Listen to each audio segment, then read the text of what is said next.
किसी का प्रश्न आया था आज कि भगवान ने अर्जुन को ही क्यों स्वीकार किया?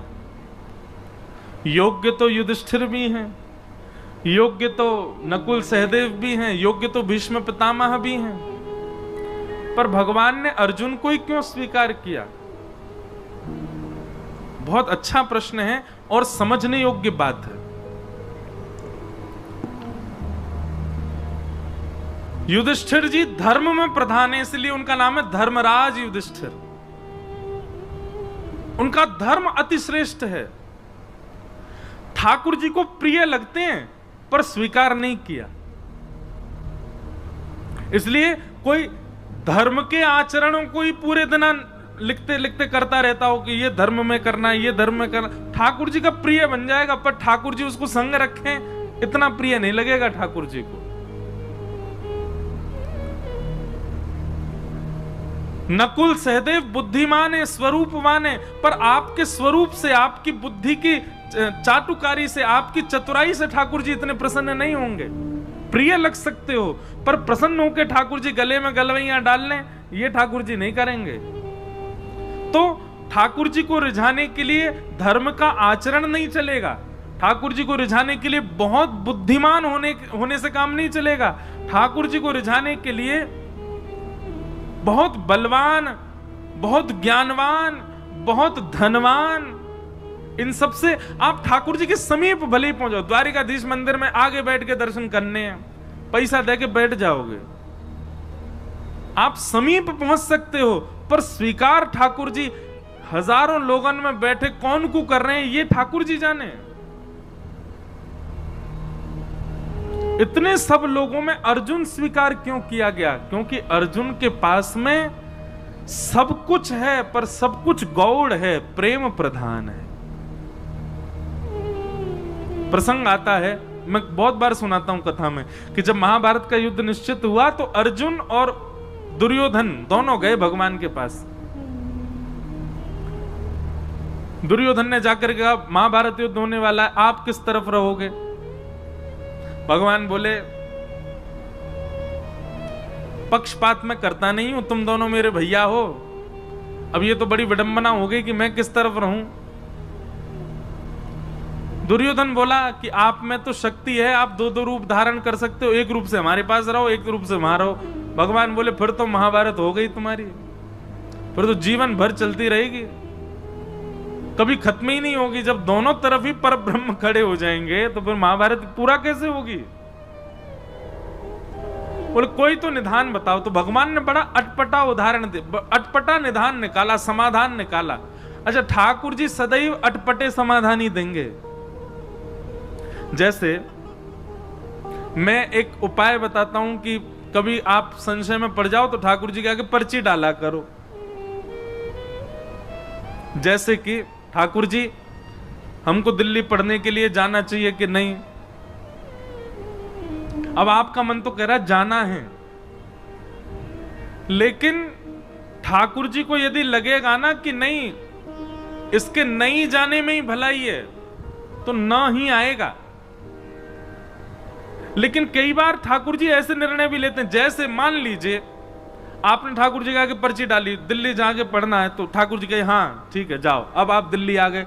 अब दिल्ली आते ही महाराज क्या हुआ कि वहां के संगत के अनुसार इतने बिगड़ते चले गए महाराज, सब काम बिगड़ता चला गया, सब कुछ। अब फिर आप सोचो अरे ठाकुर जी ने तो आज्ञा करी थी कि हाँ जाना है, फिर ऐसा क्यों?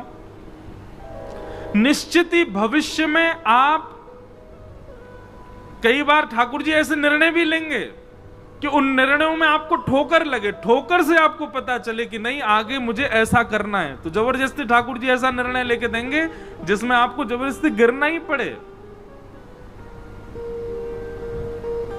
कई बार अनुभव किया मैंने। हम कुछ पूछते हैं लाल जी से, अपने लाल जी के आगे पर्ची डालते हैं, तो लाल जी जो देते हैं ना, तो अब तो मैं जानने लगा हूं, अब तो मैं समझ गया हूं कि जो आएगा इसका मतलब यह है जो तू चाहता है वो नहीं मिलेगा, जो तेरे लिए जरूरी है वो मिलेगा। इसलिए ठाकुर जी के सामने जब कुछ संशय रखो तो उसमें यह मत सोचना कि आपको जो चाहिए ठाकुर जी वो देंगे, आपके लिए जो जरूरी है वही ठाकुर जी बताएंगे। और एक बात हमारी मान लीजिएगा, ठाकुर जी के आगे ये पर्ची डालने वाला काम इतना परेशान मत किए करना उनको कि रोज ही डाल रहे हो, हर बात पे पूछे रहे हो चाय पिए कि नहीं पिए बताओ। इतना परेशान मत करना। कई अपने जीवन के निर्णय स्वयं लीजिए। जब बहुत ज्यादा लगे कि अब इसमें मुझे क्या ही करना चाहिए, आप बताओ।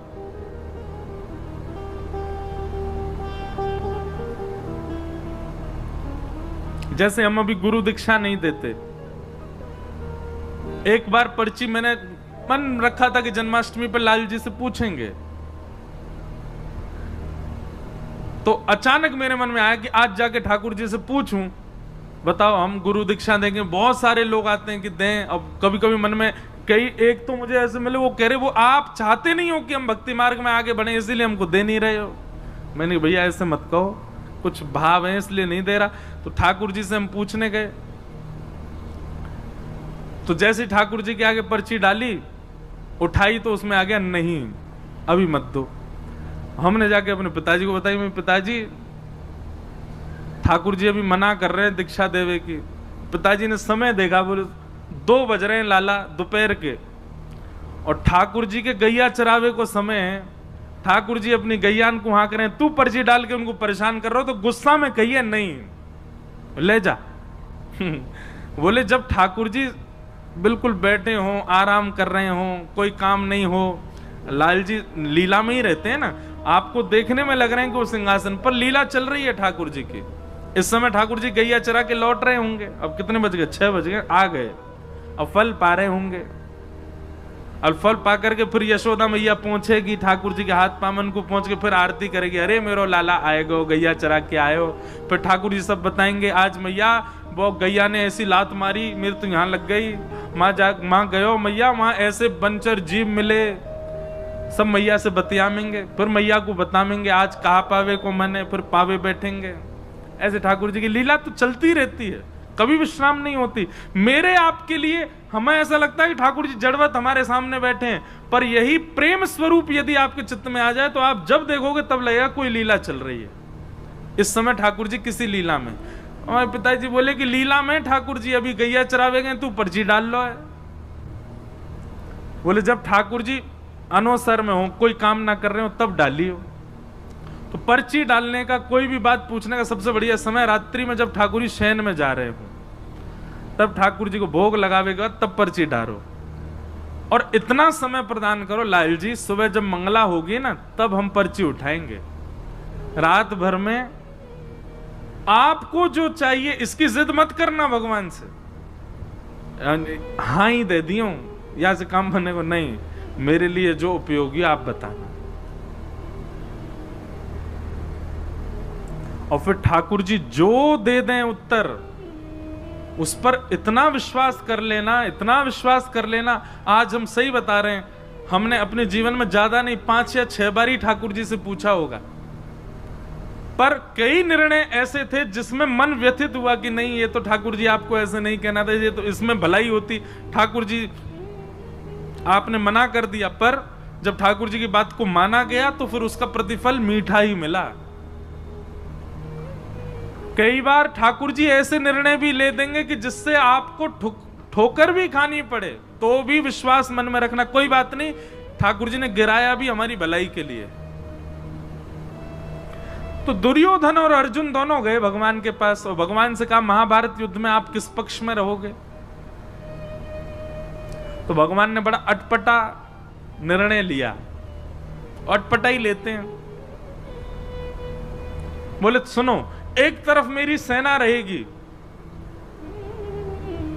भगवान की सेना छोटी मोटी नहीं है, अद्भुत द्वारिका की सेना एक तरफ रहेगी, और एक तरफ अकेला मैं रहूंगा।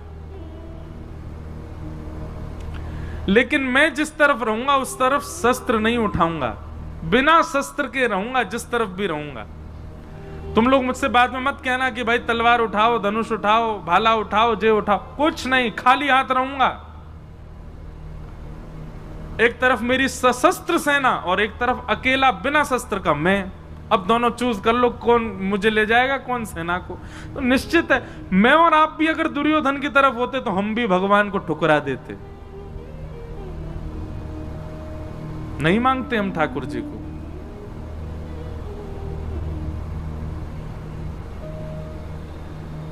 दुर्योधन ने कहा वो ऐसा है ना ठाकुर जी, आपका प्रेम थोड़ा पांडवों से ज्यादा ही है कुछ, आप तो पांडवों के पास ही जाओ, सेना में ले जाता हूं। भगवान बोले ले जा। सेना लेकर के दुर्योधन चला गया। अर्जुन सामने अकेला बैठा है। भगवान बोले अर्जुन तेरे लिए कितनी भी व्यवस्थाएं बना दूं मैं, लेकिन तेरी बुद्धि कभी जग नहीं सकती। अरे पहले बोल देता कि सेना हमको चाहिए, तुम्हारे पास सैन्य बल कम है। मैंने इसीलिए सेना का प्रस्ताव रखा क्योंकि तुम्हारी सेना कम है कौरवों से, तो तुम कह सकते थे कि हमारे पास सैन्य बल कम है, हमें सेना दे दो। अब मैं बिना शस्त्र के चला जाता कौरवों के पास। अब सेना तो वो ले गया, अब तेरे पास आऊंगा मैं, एक तो वैसी सेना कम तुम्हारी, और ऊपर से एक इंसान और बढ़ गया जो केवल खाएगा और सोएगा, कुछ नहीं करूंगा मैं। लेकिन अर्जुन प्रेमी है, ठाकुर जी के भावों को समझता है। मैं और आप अर्जुन की जगह होते तो रो गए होते इतनी बात में, ठाकुर जी अब फिर से कर दो टॉस, फिर से दे दो हमको, हम सेना ले लेंगे उसको, आप चले जाओ। हम तो कभी कभी मैं सोचता हूं कि बहुत गरीमत है कि द्वापर और त्रेता में हम आप नहीं थे, हम कलयुगी जीव नहीं थे, हम बड़े खतरनाक है महाराज। भगवान बलि के यहां गए तो बामन बन के गए और संकल्प लेते ही विराट हो गए।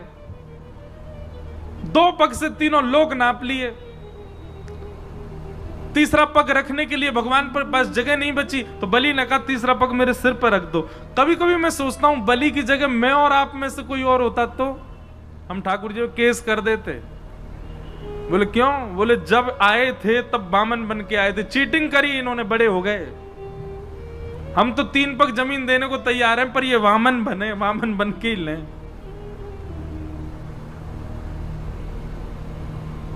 बहुत चतुर हैं हम लोग, और ठाकुर जी की भक्ति में चतुराई नहीं चलती। आप जितने सहज, जितने सरल, जितने प्रिय ठाकुर जी को उतने अच्छे लगोगे। भगवान अर्जुन को कहने लगे कि अब तो तेरी तरफ मैं आऊंगा।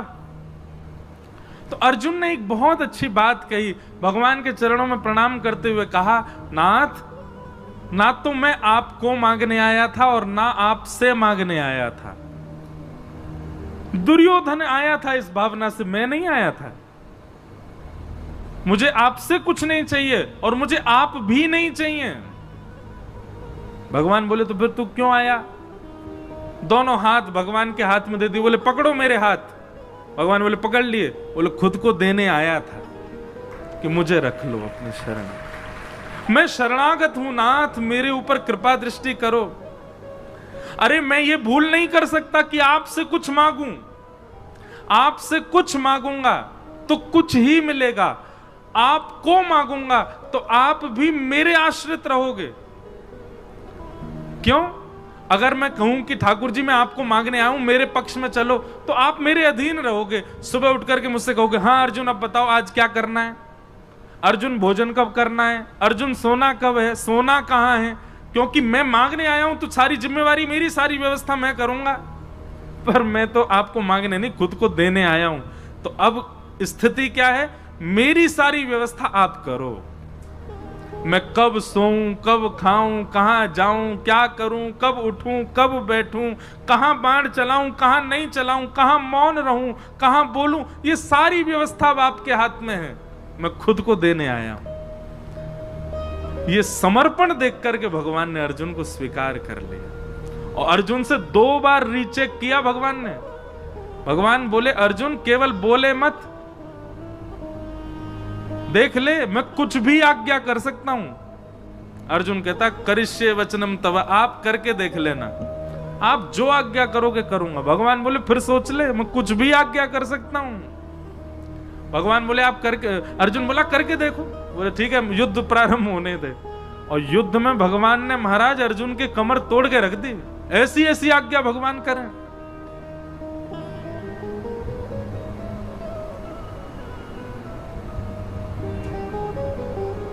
लेकिन हर आज्ञा को स्वीकार किया अर्जुन ने। इसलिए भगवान ने अर्जुन को स्वीकार किया। क्यों? क्योंकि बाकी सब तो ठाकुर जी से मांग रहे हैं, ठाकुर जी को मांग रहे हैं, पर अर्जुन ने तो खुद को ठाकुर जी को दिया, खुद को अर्पित किया है, समर्पण किया है। समर्पण किया इसलिए भगवान उसके सारथी बन गए। और सारथी का मतलब कोई भगवान की पदवी कम नहीं हो गई है, बल्कि और श्रेष्ठ। हम सबको अपना सारथी ठाकुर जी को। सारथी मतलब कौन?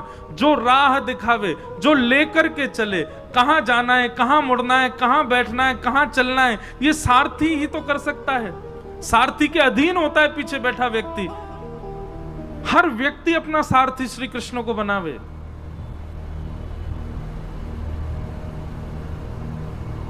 जहां ले चलोगे वहीं मैं चलूंगा, जहां नाथ रख दोगे वहीं मैं। ये जीवन समर्पित चरण में तुम्हारे, तुम ही मेरे सर्वस्व, तुम ही प्राण प्यारे। तुम्हें छोड़कर नाथ किससे कहूंगा, जहां ले चलोगे वहीं मैं चलूंगा। हम लोग ऐसे नहीं जी सकते। हम लोग तो बड़े खतरनाक है महाराज। सुख संपत्ति घर आवे, कष्ट मिटे तन का, ओम जय जगदीश हरे। और अंत में गाते गाते वो, तेरा तुझको अर्पण क्या लागे मेरा, ओम जय जगदीश हरे। मेरा क्या है नाथ, सब आपका ही तो है। भगवान कहेंगे लाओ चलो वापस करो हमको, ये घर, ये दुकान, ये गाड़ी सब मेरी है, लाओ सब द्वारिकाधीश को अर्पित करके आओ। अरे ठाकुर जी वो तो आरती में लिखा इसलिए गा रहे थे हम, ऐसे थोड़ी कि आपको सब ले ही लेना है। अर्जुन जैसा समर्पण नहीं है हमारे पास। अर्जुन जैसा समर्पण लाओ। भगवान ने एक बार कह दिया तो ना, हां तो हां, ऐसा समर्पण था अर्जुन का। इसलिए भगवान ने अर्जुन को स्वीकार किया। कोई समर्पित हो अर्जुन के भांति। और एक बात मैं कथा में कहा करता हूं, भैया अगर आपकी इस कथा को सुनकर के मन में आ गया हो कि हम भी अर्जुन की तरह समर्पित होंगे, तो पहले ही ध्यान रखना, कस करके सीट बेल्ट बांध लेना अपने जीवन रूपी हवाई जहाज में।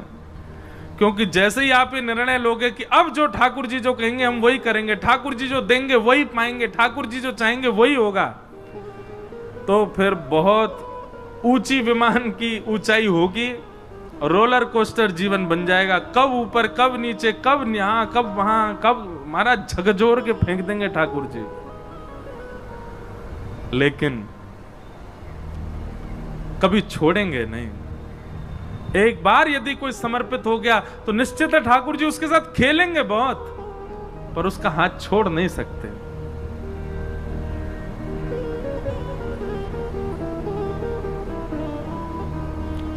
हमारे इधर देखो, यहां देखो, यहां देखो, गोवर्धन में विराजमान थे पंडित श्री गया प्रसाद जी महाराज। नाम सुना? आप में से कई लोगों ने तो दर्शन भी किए होंगे पंडित श्री गया प्रसाद जी महाराज के। कौन यहां कोई है जिन्होंने दर्शन किया? हाथ ऊपर करो। जय हो भैया। हम आप सबन के दर्शन कर लें। महाराज जी के तो दर्शन हमको नहीं हो पाए, पर महाराज जी के वचनामृत, महाराज जी की जीवनी आदि में सब देखता रहता हूं। अद्भुत भाव।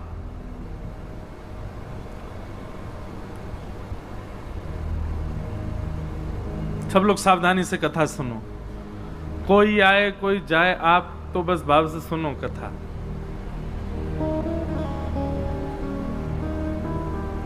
पंडित जी महाराज की वाणी में एक बात बड़ी बढ़िया लगती थी। पंडित जी से किसी ने निवेदन किया कि पंडित जी, ठाकुर जी बहुत पीड़ा दे रहे हैं, ठाकुर जी बहुत परीक्षा ले रहे हैं, ठाकुर जी जीवन में बहुत संकट दे रहे हैं, आप कछु आज्ञा करो। कहा करूं? जो काम करूं सब बिगड़ जाएं, घर परिवार में कछु बन नहीं रहे हो, पत्नी मान नहीं रही है, बच्चा सुने ना है, हे पंडित जी महाराज कछु आज्ञा करो। पंडित श्री गया प्रसाद जी महाराज आज्ञा देते हुए कितनी अच्छी बात कहते, बोले अरे भैया, ब्रजभाषा में ही बोलते, बोले जी कन्हैया है ना, जाको खेलवे को बड़ो मन करे, सो जे हमारे संग खेल खेलो करे।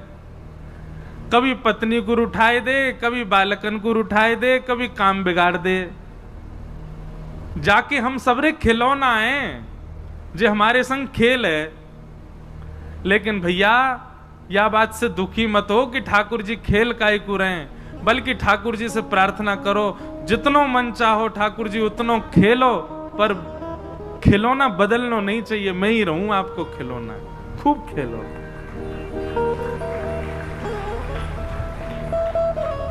जैसो जीवन देनो है मुंह को दे दो, लेकिन नाथ मेरो त्याग मत करो। हरि जी मोरे। आज पूज्य गुरुदेव भगवान, हमारे पूज्य पिताजी महाराज, पूज्य गुरुदेव भगवान, दो संबंध हैं, गुरु स्वरूप भी हैं, पिता स्वरूप भी हैं, आज कथा में पधारे हैं। आप श्री को बारंबार प्रणाम है। बोलो वृंदावन बिहारी लाल। हरि जी मोरे अवगुण चेतना धरो, हरि जी मोरे अवगुण चेतना धरो, प्रभु जी मोरे अवगुण चेतना धरो, हरि जी मोरे अवगुण चेतना धरो।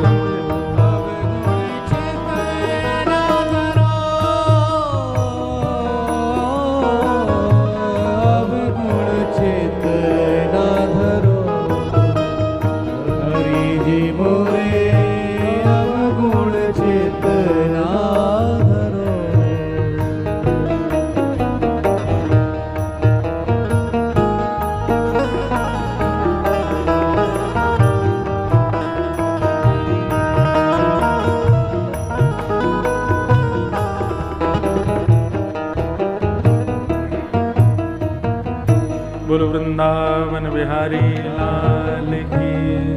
भैया फोटो वाले भैया नीचे से ले ले करो, सब लोग विराज जाओ।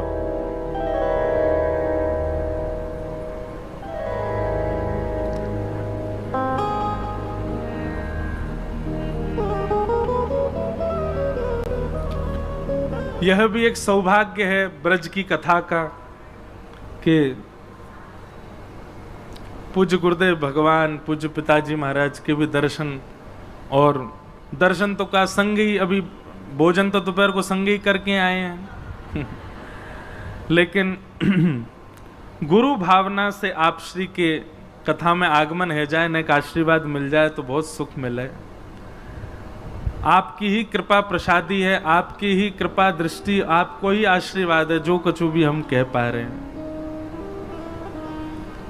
तो बहुत सुंदर पद है, सब लोग मेरे साथ गाओ।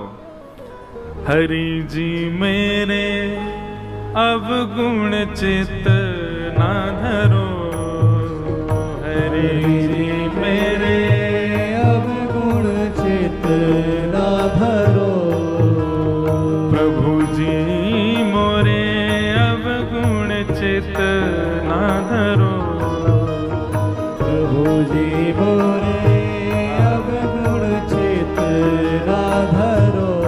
समदर्शी प्रभु नाम तिहारो, समदर्शी प्रभु नाम तिहारो, समदर्शी प्रभु नाम तिहारो, हरि जी मोरे अवगुण चित ना धरो,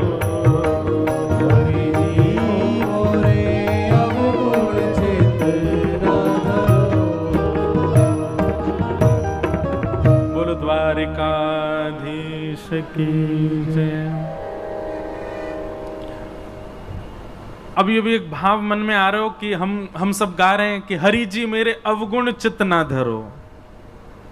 मेरे अवगुणों को ठाकुर जी आप देखना नहीं। तो मानो ये पंक्ति गानी प्रारंभ करी तो पहले पूज्य गुरुदेव भगवान आए, फिर पूज्य श्री रसिया बाबा महाराज आए, भगवती प्रसाद गंधर्व जी आ गए, तो मानो ठाकुर जी ने 3 महापुरुष भेज के प्रमाणित कर दियो, ना धर रो अवगुण तेरे चित्त में, तू चिंता मत कर। ये 3 वैष्णवन को भेज करके ठाकुर जी मानो ये कह रहे हैं कि भैया आप प्रत्यक्ष प्रकट है कि ठाकुर जी ना कहेंगे कि तेरे अवगुण में ना देख रहो, ना विचार कर रहो। तो यही भाव से मानो ठाकुर जी प्रमाणित कर रहे हो, कोई बात ना भैया, क्षमा किए, तेरे अवगुणन पे मेरी दृष्टि ना है, तू आनंद कर। तो ऐसी भावना है।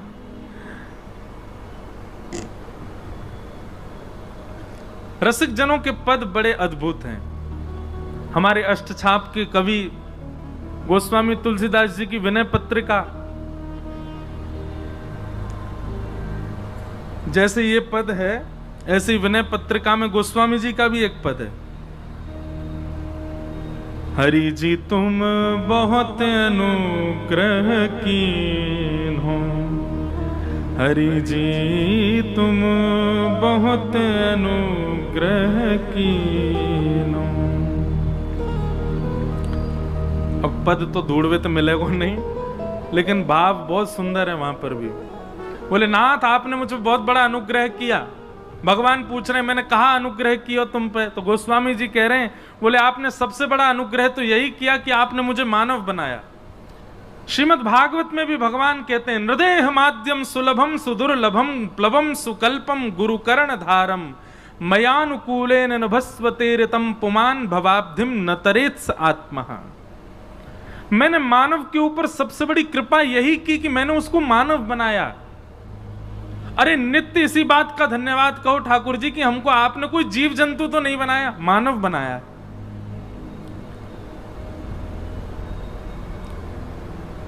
गोस्वामी जी का वो पद बहुत सुंदर है। उसमें गोस्वामी जी कहते हैं आपने बहुत बड़ी कृपा की कि अत्यंत दुर्लभ मानव शरीर मुझको प्रदान किया। पर ठाकुर जी हम एक अनुग्रह और आपसे चाहते हैं, एक अनुग्रह और कर दो। भगवान कह रहे हैं अब क्या चाहिए? तब गोस्वामी जी कहते हैं कि संसार रूपी विषय सरोवर में मेरी मन रूपी मछली घूम रही है। बहुत ध्यान से सुनना, संसार रूपी विषय सरोवर में मेरी मन रूपी मछली डोल रही है। कभी या मन रूपी मछली को मन पानी पूरी पे अटक जाए, कभी डोसान पे अटक जाए, कभी लस्सी पे अटक जाए, कभी ब्रजवासी पेड़ा पे अटक जाए, कभी कहीं अटक जाए, कभी पल्ली गरी वारी पे अटक जाए, कभी छतवारी पे अटक जाए, कभी कहीं अटक जाए। हे ठाकुर जी हमारी मन रूपी मछली संसार रूपी विषय सरोवर में घूम रही है। भगवान बोले तो हम क्या करें? बोले जिस प्रकार मछली पकड़ने वाला एक बांस में धागा डाल करके सरोवर के तट पर आकर के बैठता है और उस धागे में एक कुछ सामग्री लगा करके उसको नदी में फेंक देता है, सरोवर में फेंक देता है और फेंक करके मछली पकड़ने की प्रतीक्षा करता है, बैठ करके खड़ा रहता है वहीं पर ही। भगवान बोले तो? बोले नाथ ऐसे ही आप अपनी कृपा रूपी वंशी लेकर के और अनुग्रह रूपी वो धागे में कछु कृपा बांध करके या विषय रूपी सरोवर में छोड़ दो।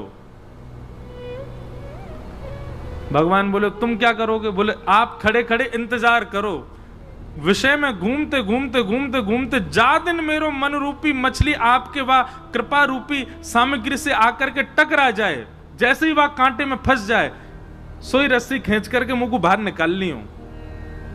अब सुनने में तो आप लोगों को बड़ा सामान्य लगा, लेकिन ये भगवान को आज्ञा क्या दी जा रही है? आप आकर के सरोवर पर इस विषय रूपी नदी में कृपा रूपी डोर से अनुग्रह रूपी रस्सी डाल करके बैठे रहो, प्रतीक्षा करो। मैं यत्न नहीं करूंगा आपके पास आने का, आप बस कृपा रूपी रस्सी डाल के बैठे रहो। काओ दिना गलती से मैं टकरा जाऊं सो मुंह को बाहर निकाल लिया। भगवान बोले गोस्वामी जी बड़े चतुर हो आप, ऐसी चतुराई भक्तन में अच्छी है। सांसारिक चतुराई ठाकुर जी को प्रिय नहीं, लेकिन भक्ति में चतुराई हो तो ठाकुर जी को बहुत बढ़िया लगे। तो हम किस विषय पर चर्चा कर रहे थे? अर्जुन। भगवान ने अर्जुन को ही क्यों स्वीकार किया? महाभारत में इतने पात्र हैं, केवल अर्जुन ही क्यों प्रिय है ठाकुर जी को? क्योंकि अर्जुन ने पूर्ण समर्पण किया है। करिष्ये वचनम तव, आप जो कहोगे वो मेरे लिए अध्यादेश है, उसके आगे किंतु परंतु नहीं कहूंगा मैं। इसलिए भगवान ने अर्जुन को स्वीकार किया।